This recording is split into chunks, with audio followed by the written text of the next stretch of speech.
Halo teman-teman, kami dari kelompok 21 TPB 14 Teknik Kimia Institut Teknologi Sumatera. Di sini kami ingin mempresentasikan hasil laporan PKS kami, yaitu mengenai program C++ dengan judul program kami yaitu Analisis Laju Reaksi. Berikut adalah presentasi kami. Baiklah, sebelumnya saya akan memperkenalkan terlebih dahulu. Nama saya Rian Welan dengan NIM 122280121. Saya Teknik Kimia angkatan 2022. Di sini saya akan memulai dengan menjelaskan bagian proses pembuatan kode program. Berikut ini proses pembuatan kode program analisis kinetika reaksi dalam teknik kimia menggunakan software Dev C++. Langkah pertama, dalam menjalankan program C++, dibutuhkan file header dan namespace.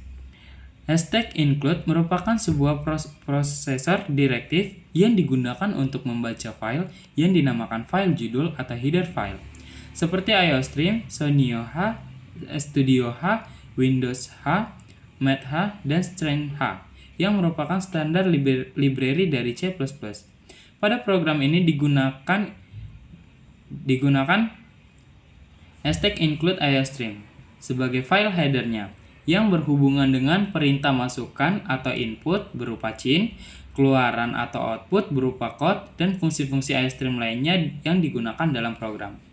Baik, langkah kedua, setelah file header dibuat, maka langkah selanjutnya yang kita lakukan yaitu perlunya sebuah instruksi dalam compiler untuk menggunakan fungsi terkait untuk rangka, variabel, fungsi, nama yang sama yang berkaitan dengan std. Pada program ini digunakan using namespace std, yang artinya itu menggunakan namespace bernama std. Std merupakan singkatan dari kata standar. Fungsi dari penggunaan std untuk meminimalisir kesalahan akibat tidak teridentifikasi fungsi code, cin, endline, dan lain-lain apabila penulisan secara langsung. Using name std terdapat di baris kedua yang ada pada program ini. Oke, langkah ketiga yaitu program ini menggunakan fungsi main. In main atau fungsi main ini sebagai titik awal dan titik akhir di eksekusi program C++. Tanda dalam kurung setelah main digunakan untuk memberikan nilai yang akan dilihatkan oleh fungsi. Sedangkan tanda kurung kurawal itu disebut sebagai tubuh fungsi, dan yang terletak di dalamnya, segala yang terletak di dalamnya itu disebut sebagai blok. Nah, itu in main terletak pada baris ketiga yang ada pada program ini. Oke, langkah keempat, setelah kita buat fungsi in main, langkah selanjutnya kita mengisi blok. Nah, mengisi bloknya itu ada yang bisa kita lihat dari baris ketiga hingga baris ke-7. Baris ke-7 pada program ini. Nah, di dalam blok tersebut terdapat beberapa data variabel yang digunakan. Di antaranya yaitu char, di mana tipe data ini digunakan untuk menampung satu digit karakter, baik berupa huruf maupun angka. Dan di dalam blok ini juga terdapat variabel in atau bilangan bulat untuk membuat jumlah percobaan yang akan dilakukan.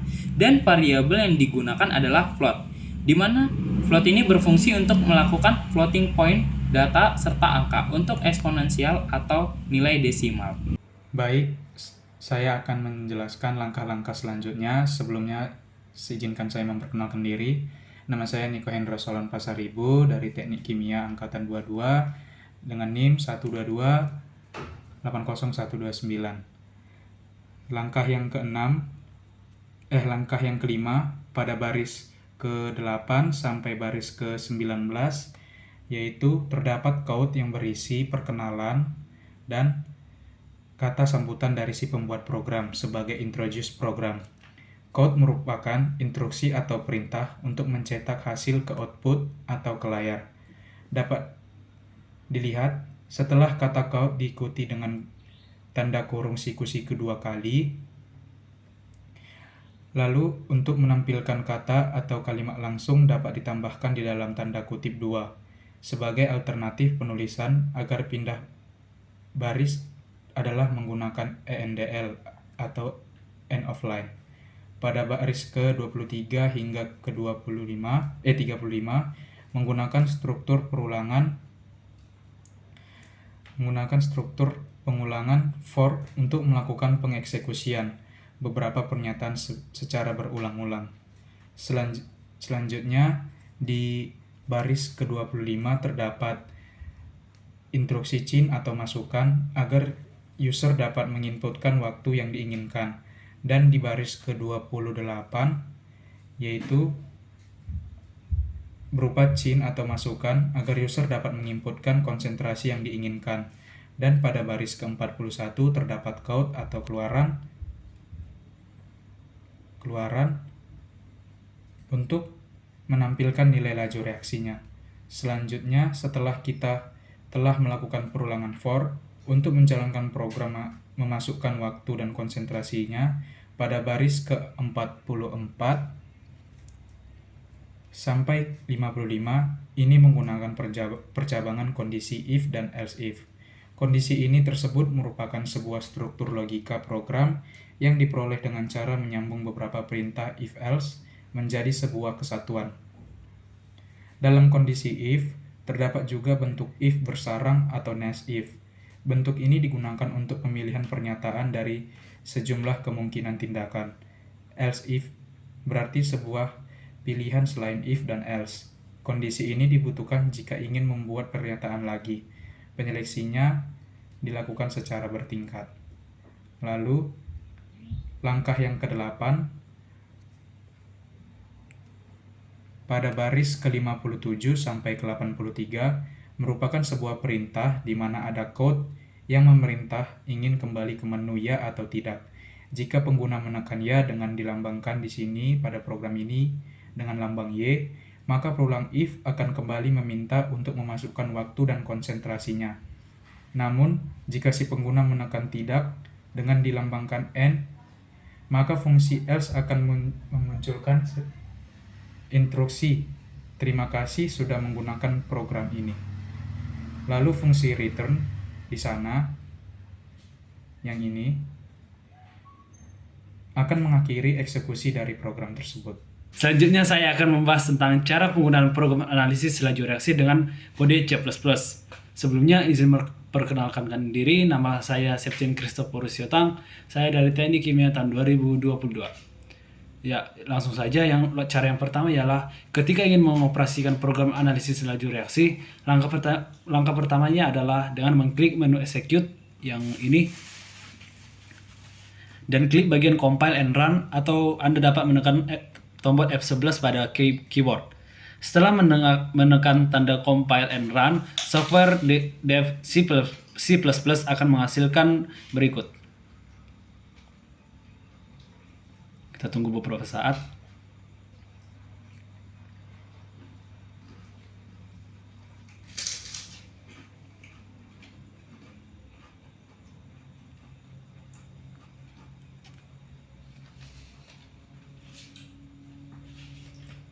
Nah, setelah menekan compile and run, software D++ akan menghasilkan kompilasi yang dapat memudahkan kita untuk mengecek adakah kode yang error atau peringatan terkait program. Berdasarkan tampilan di atas, pada program analisis laju reaksi ini tidak terdapat peringatan atau kode yang error, sehingga kita dapat melanjutkan pengoperasian program dengan mengklik run. Setelah program di run, maka layar akan muncul seperti ini.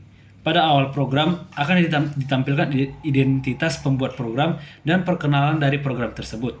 Setelah itu, user diminta untuk memasukkan data waktu.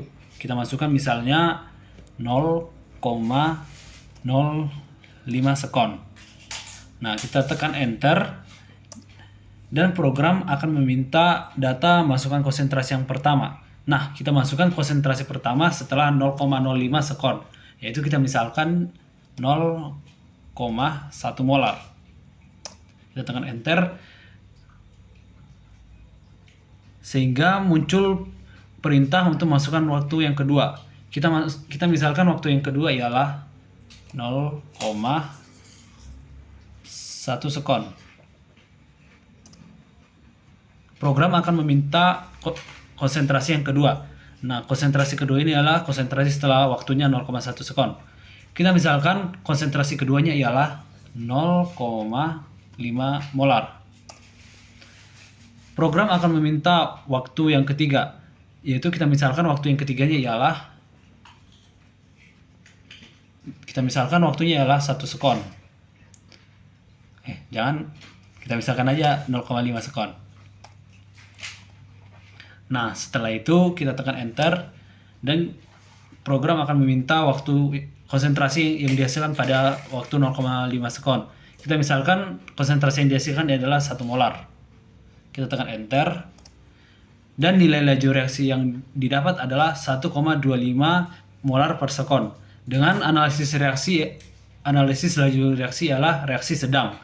Nah, nilai laju reaksi didapat dari perubahan konsentrasi dibagi dengan perubahan waktu. Sedangkan reaksi sedang didapat dari proses logika, yaitu jika nilai laju reaksinya di atas 0 sampai 10, maka reaksi tersebut ialah reaksi sedang.